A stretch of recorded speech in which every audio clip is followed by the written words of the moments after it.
Un Français guillotiné par la France coloniale. Qui est Fernand Yvetot? Le 11 juin 1926, dans le quartier populaire de Salombé, aujourd'hui la ville Madania, à Alger, naît Fernand Yvetot d'un père français et d'une mère espagnole.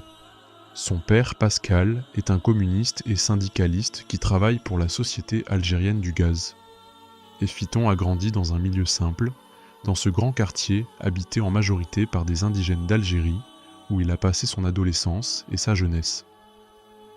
La majorité des habitants de ce quartier étaient des ouvriers qui souffraient de la dureté de la vie et de la brutalité du colonisateur et les colonisateurs bourgeois. Yvetot a vu comment la France, terre de liberté, d'égalité et de fraternité, était un prédateur colonial en Algérie.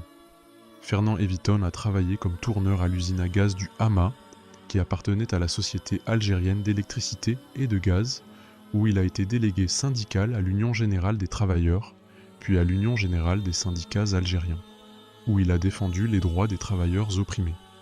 Durant son travail dans cette usine, Yvetot a été témoin de la manière dont les employeurs français, avec l'aide des autorités de leur pays, opprimèrent les travailleurs, car ils ne se souciaient que de faire beaucoup de profit, sans prêter aucune attention aux droits matériels et humains des travailleurs.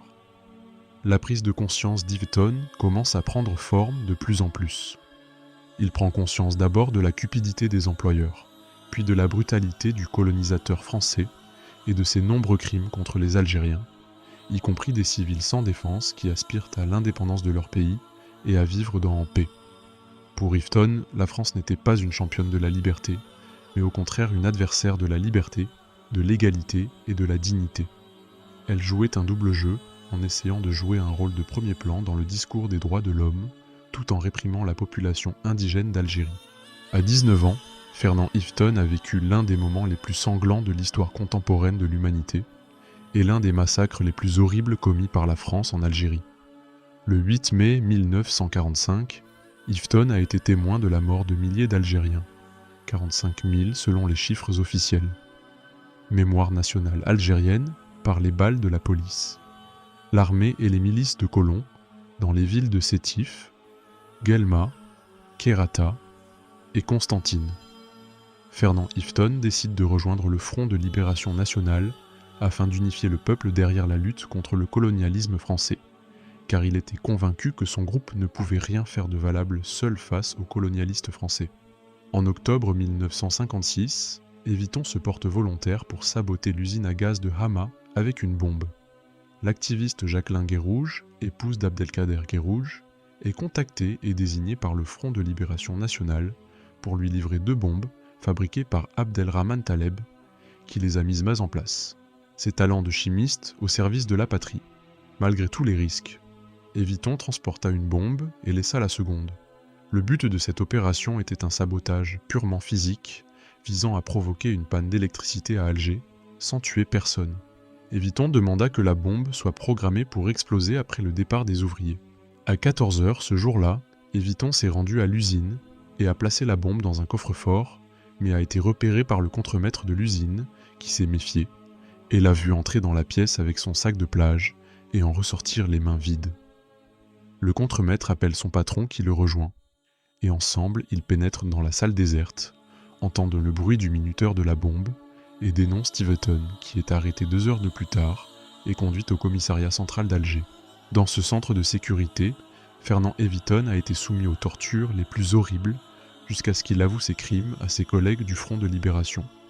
Mais il a résisté et a refusé de dire quoi que ce soit sur l'opération qui lui a été assignée le 24 du même mois.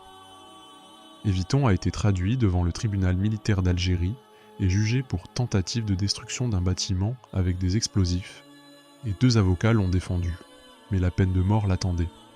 Une sentence qui n'était pas un acte judiciaire, mais un acte politique par excellence. Yvetot fit appel de la sentence, mais celle-ci fut rejetée par la Cour de cassation militaire le 3 décembre 1956. Il était le seul Européen parmi 198 prisonniers politiques appartenant au Front de libération algérien. Le 11 février 1957, Yvetot est exécuté à la prison de Serkadji, dite Barbaros. Cependant, avant l'exécution, Yvetot aurait déclaré, selon son avocat, « Je mourrai, mais l'Algérie sera indépendante.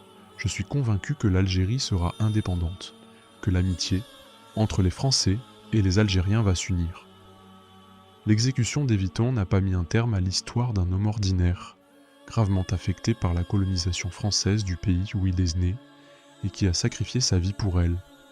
Son impact reste encore dans l'imaginaire de tous les Algériens libres qui ont la liberté de nous exprimons le plus grand respect et la plus grande reconnaissance pour son combat. Il est considéré comme le seul Algérien d'origine européenne à avoir été tué par l'armée française.